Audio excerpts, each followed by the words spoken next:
Vous allez suivre une balade audio guidée proposée par l'Office de tourisme.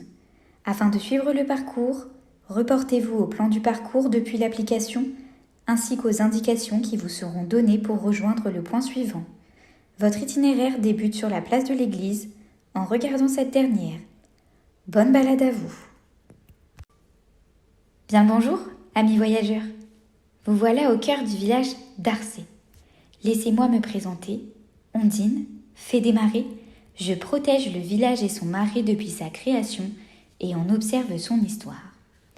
Avec mes fidèles alliés les libellules, je vous évite de douloureux tatouages l'été. Grâce à nous, les moustiques se tiennent à distance.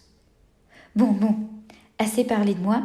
Suivez-moi, je vais vous présenter les secrets de ces ruelles. Où sommes-nous d'ailleurs ?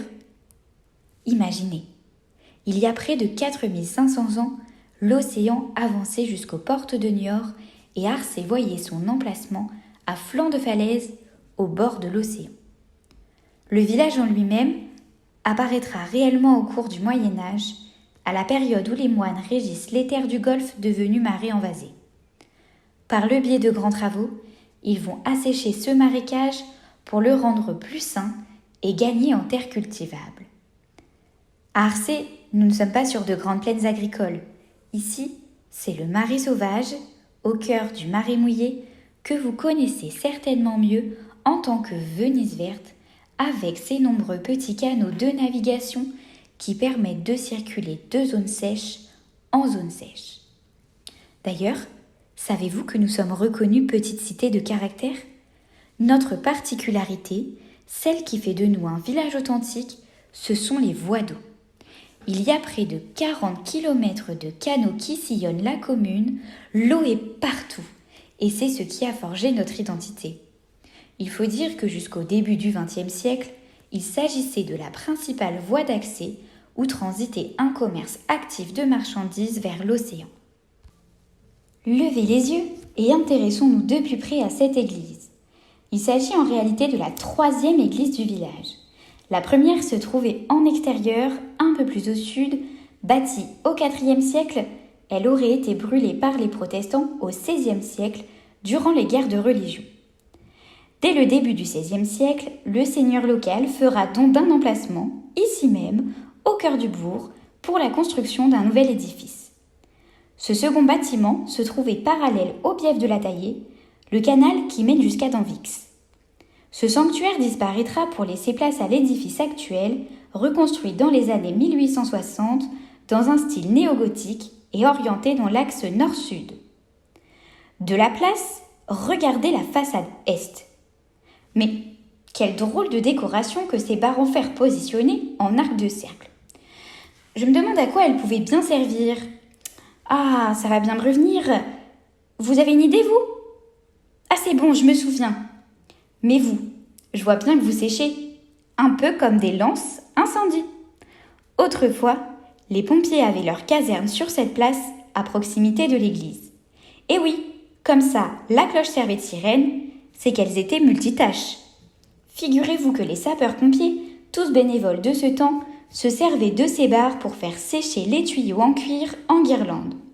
Bon, pour éviter de les tordre, il valait mieux utiliser le système de treuil avec manivelle que l'on retrouve sur plusieurs églises dans le Marais et que vous pouvez apercevoir façade ouest.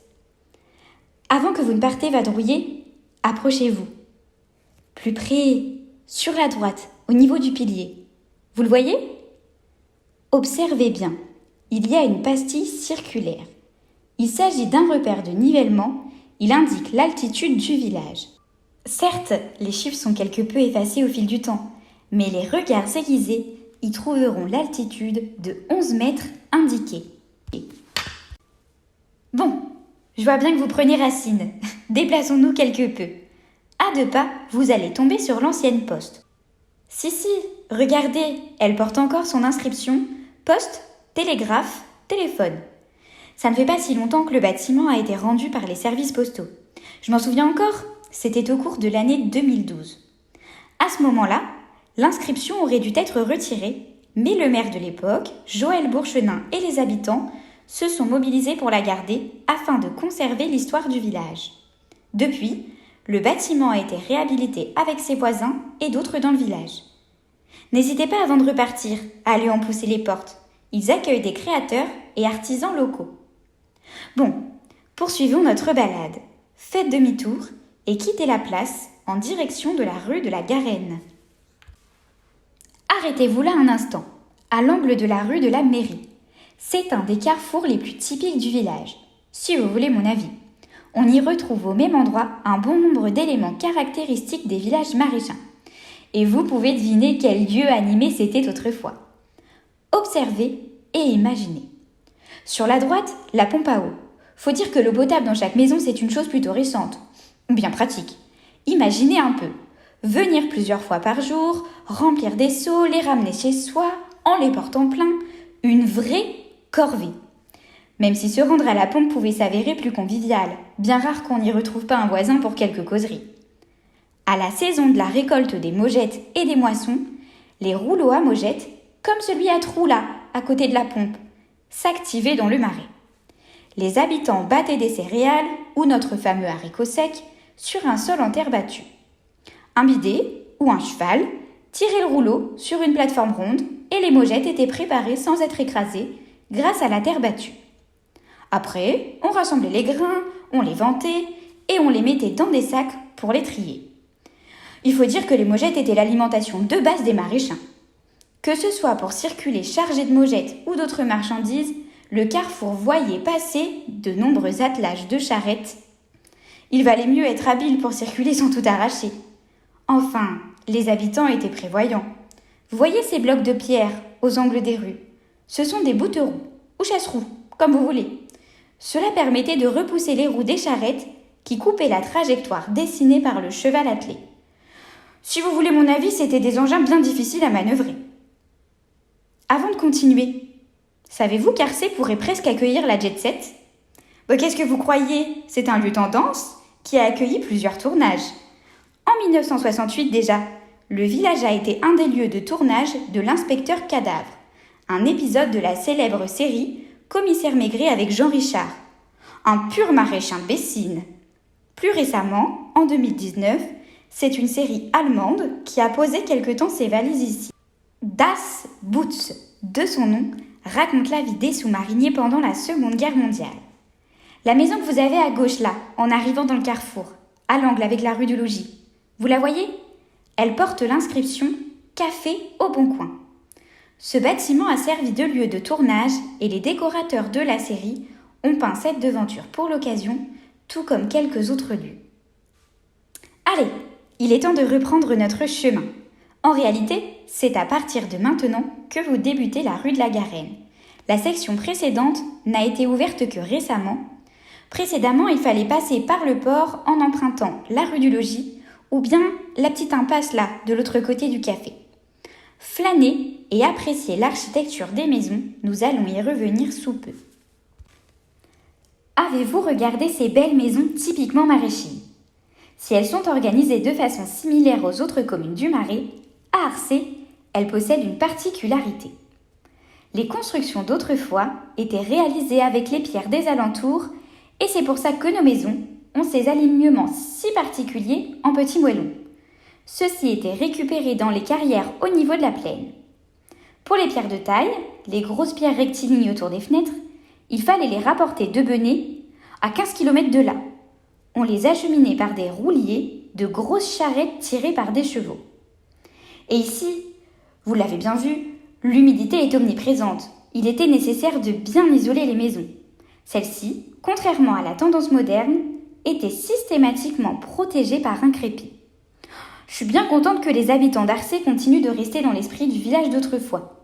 Les façades des maisons ont peu changé et le patrimoine architectural maraîchin est ainsi conservé. Par contre, à la belle époque d'activité du village, la rue était certainement moins agréable qu'aujourd'hui.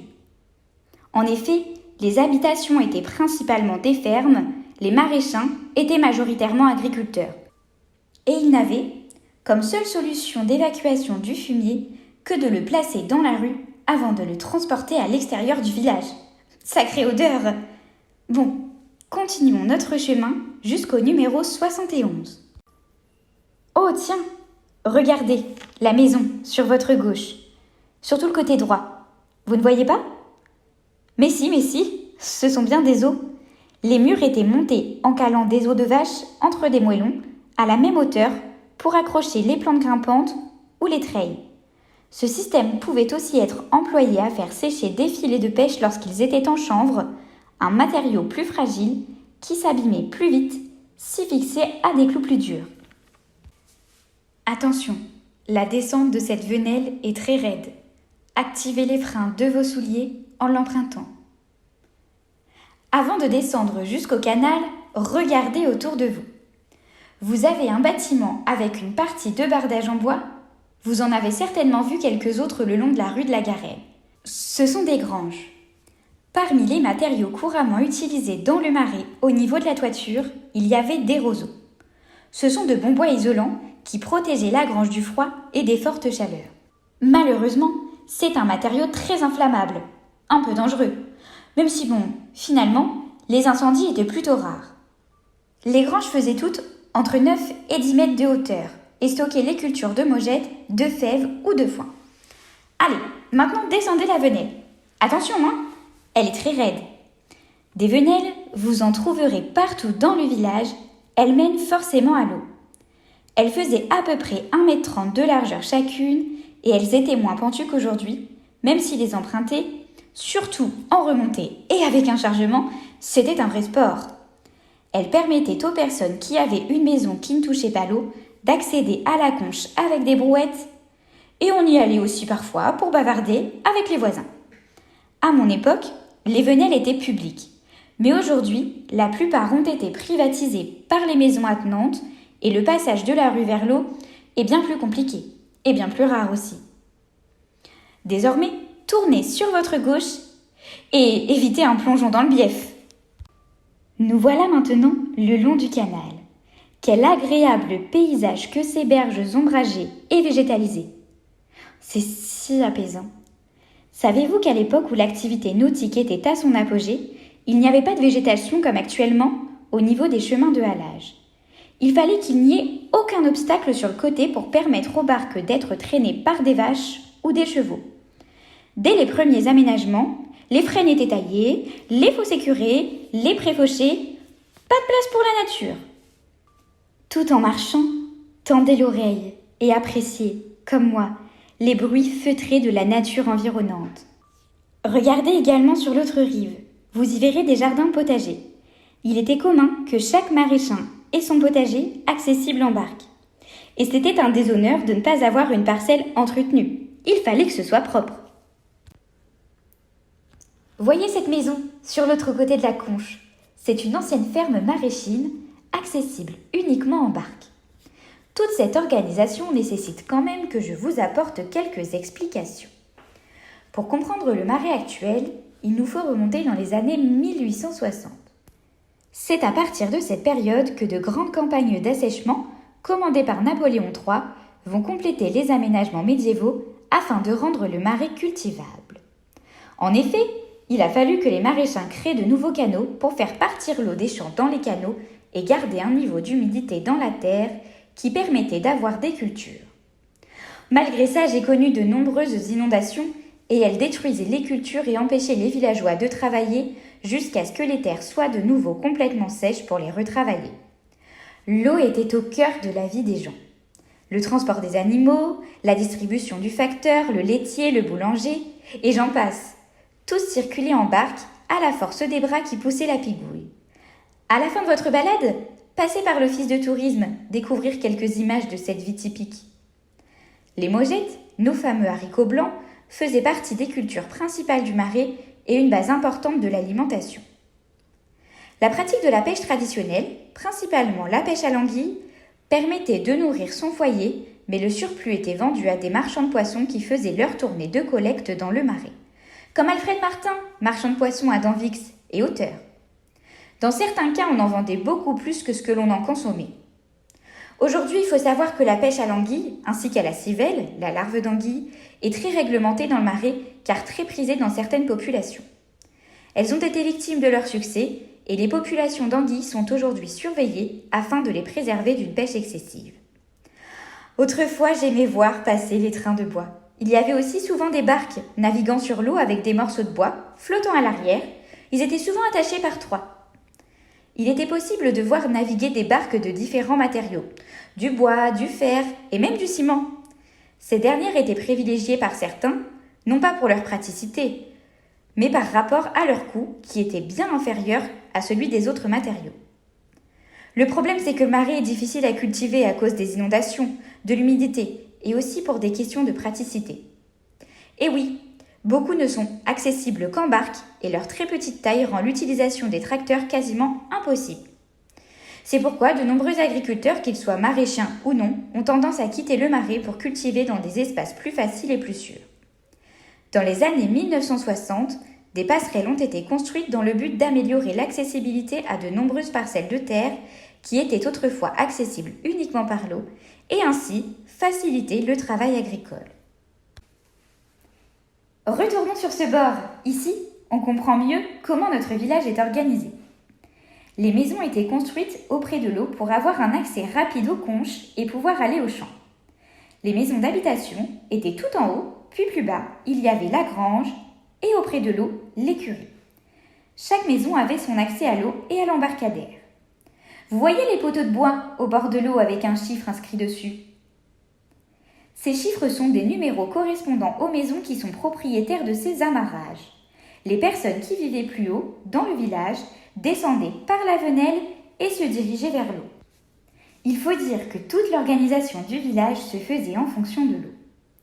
Si vous regardez au niveau des jardins, vous verrez des crèches à vaches avec des boucles qui datent des maisons d'origine. Aujourd'hui, les maisons ont beaucoup changé, mais ces crèches sont utilisées en pot de fleurs ou encore en soutien pour les murs. Avez-vous fait attention? Nous venons de longer un beau mur d'enceinte. Il s'agit de l'ancien parc du logis. Cette demeure imposante fut construite en 2 temps. D'abord en 1820, le général Philippe-Auguste Ducrot, propriétaire du terrain, fait construire la majeure partie du logis et de ses dépendances. Puis en 1875, il fera agrandir le bâtiment pour créer un pavillon indépendant. Si vous regardez bien la façade, on devine bien cette séparation grâce aux fenêtres qui ne sont pas toutes à la même distance. En dessous, toutes les réserves constituent les fondations de l'édifice.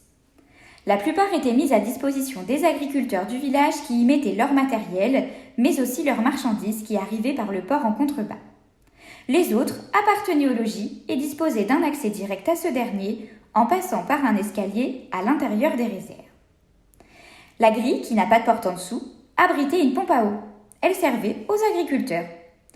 Manuelle, elle n'était pas forcément très pratique.